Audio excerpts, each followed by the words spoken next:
parts of Arabia, an insurgency war was raging years before I got to France. Tribes of Bedouins had united to fight a war that was very different from the one we fought in the trenches.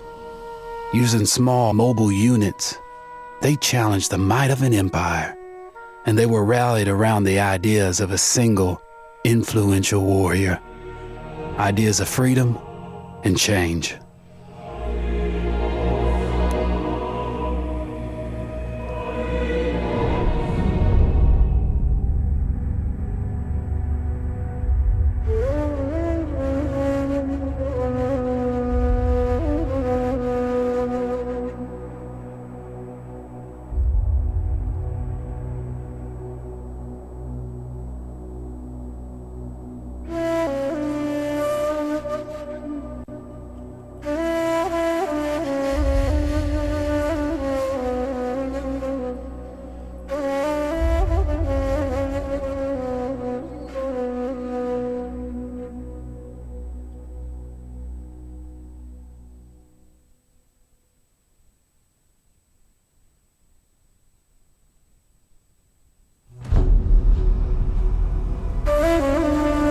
The Arabian Desert, a vast ocean of drifting sands and scorched, sun-baked rocks.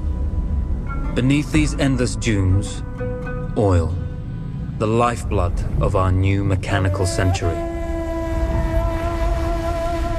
For more than 400 years, the Ottoman Empire has ruled these lands, controlling all that's to be found here. But the Ottomans do not rule unopposed. Small bands of Bedouin rebels have united to overthrow the empire. They strike without warning and then vanish into the desert. Fighting alongside them is a lone British officer whose exploits have earned him wide renown. The world has taken to calling this man Lawrence of Arabia.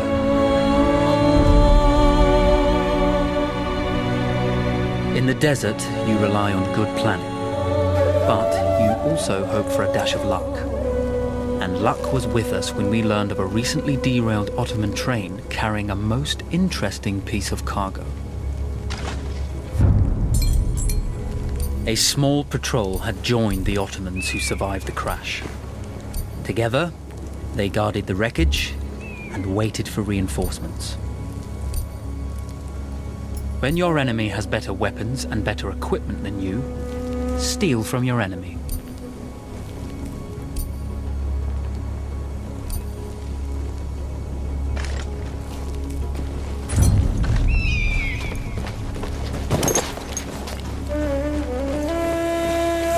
A lone fighter has just one advantage over a large enemy force. A lone fighter can move unseen.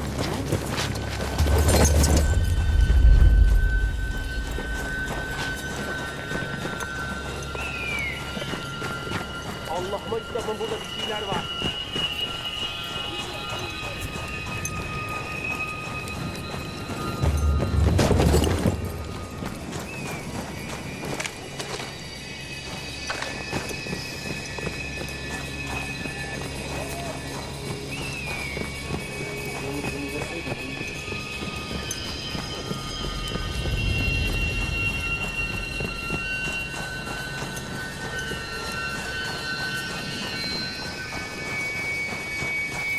Atmaktan umarım gerekiyor. Hep bir bokluk çıkıyor ya. Evet. Ya başkasını anlat. Lakin benim sikimden aşağı Kasımpaşa. Bilmem anlatabildim mi?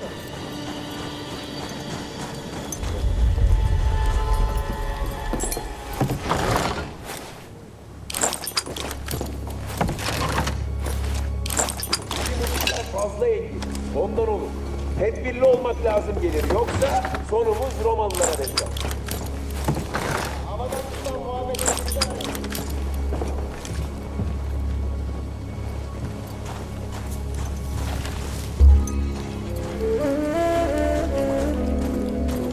There's a world of difference between seeing something and having it in your own two hands. Cry havoc and let slip the dolphin. Bana göz kulak ol. Ne olur ne olmaz.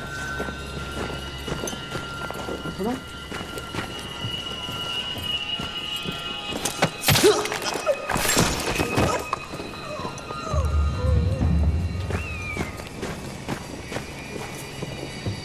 Hala senin şeyin yok. Ben de sana aynı suali soracağım.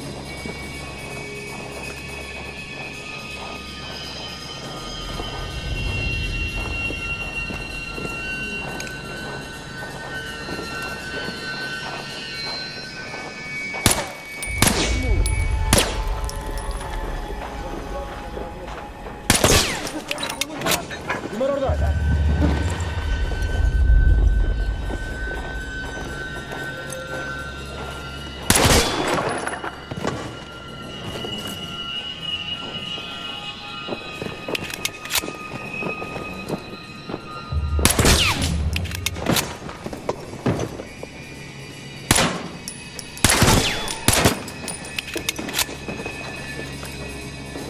Kulaklarım hala çınlıyor.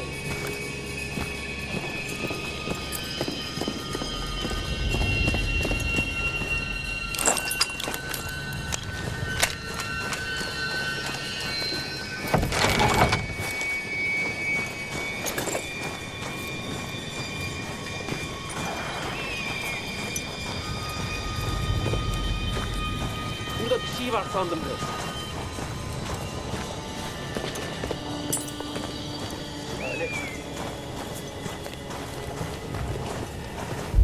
Sessiz hadi. Kılına zarar gelmiyor.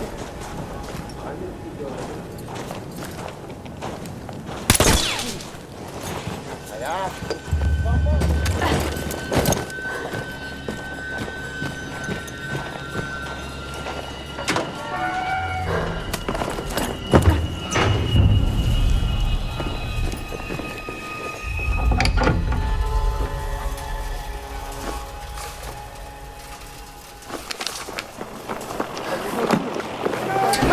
Vaziyetini bozma. Tamam. It's over.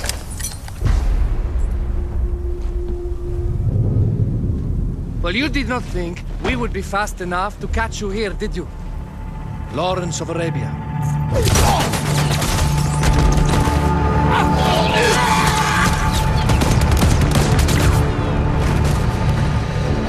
Actually, I was rather depending on it. Lawrence. Well, this is very clever. Now the hunter becomes the hunted. So who might you be? How enchanting you are, my dear. Ahmed, I'll show you enchanting. If it weren't for you, I'd be free. Free, is it? You'll be free when you're dead. And I'm happy to tell you, the Empire intends to grant you all this freedom very soon. Even now, an engine of destruction scours this desert, obliterating your allies, your families, your homes. Soon there will be nowhere to run. Nowhere to hide. Soon all that you know, and all that you love, will be ashes. You will all be free to die. Oh, you animal! Zara,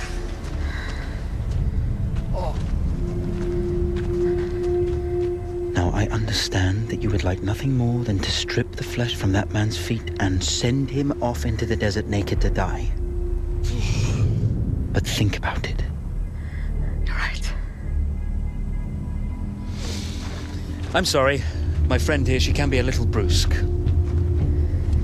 You're going to tell me how to lie to your train so we can lure it into a trap and destroy it. Impossible. To even begin to talk to that train, you would need an entire book of communication codes. Oh, like this one, you mean? You can never stop the progress of machines. One day, the whole world will take your lands and the precious black gold beneath its sands. We shall see, my friend.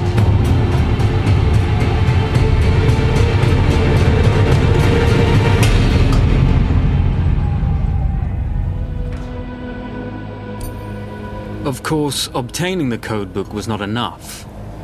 To destroy this Iron Dragon, this Canavar, as the Ottomans had named it, we had to send it 3 encrypted messages telling it to stand down. There were Ottoman outposts scattered along the railroad tracks. The commanders there carried high-priority message capsules. We had to use those to send our orders. Infiltrating the village wouldn't be easy. A full detachment of Ottoman soldiers had occupied it. The Ottomans had chosen an isolated location for their desert outpost. It seemed lightly defended. It was also well stocked with arms and equipment. The ancient ruins were all that remained of a civilization now lost to time. The Ottoman Empire brought in the modern world with a host of armored vehicles and field guns.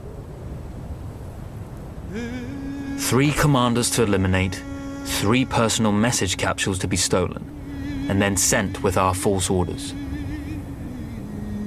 How Zara tackled this dangerous and audacious mission was up to her.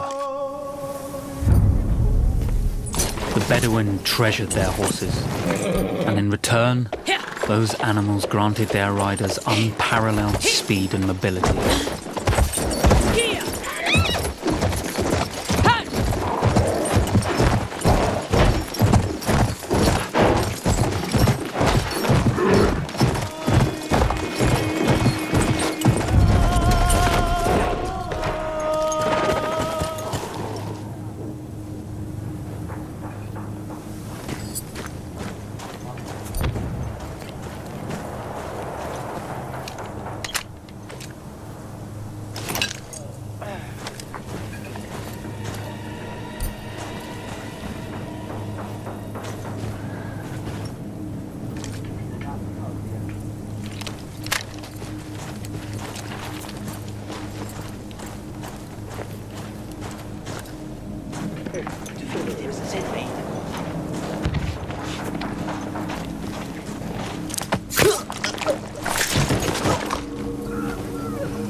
Ottoman protocol required the message to be received in triplicate before the train would acknowledge it.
Bizden biri vuruldu.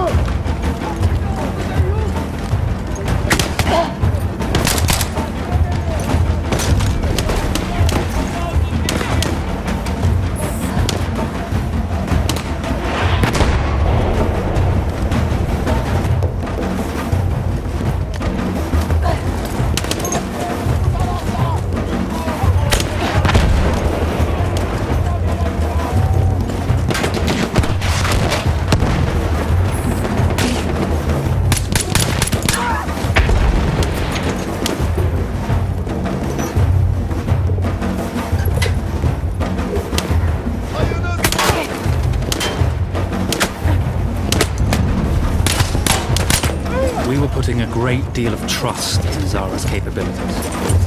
But I had complete confidence that she would carry it.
Gözlerim...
You see, the message had already been sent, my dear.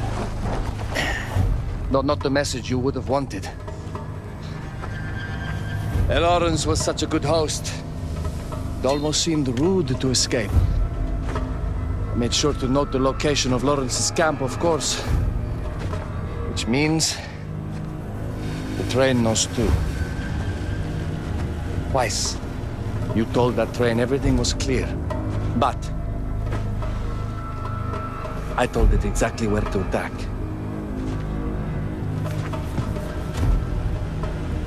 The beast has your scent, my dear.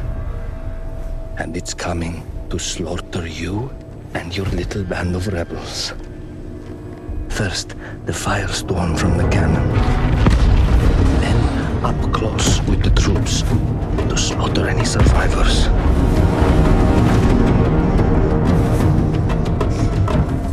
The legend of Lawrence of Arabia dies tonight.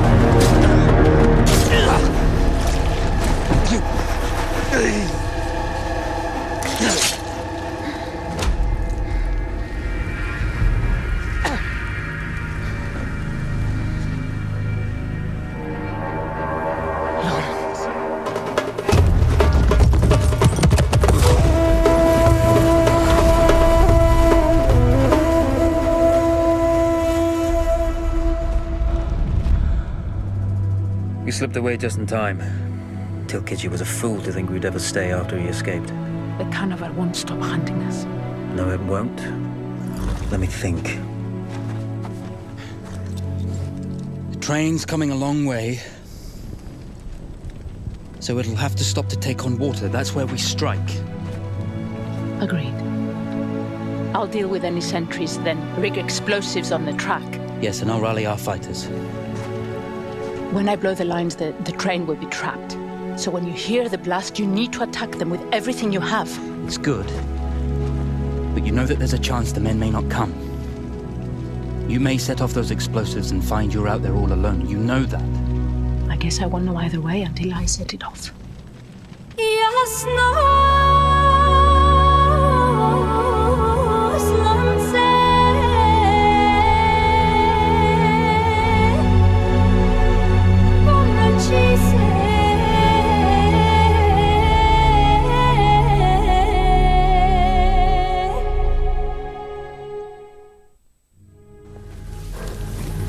Man makes plans, and God laughs. As it turned out, the small town where we would ambush the train had a significant enemy presence. Those troops would have to be dealt with before the explosives could be set.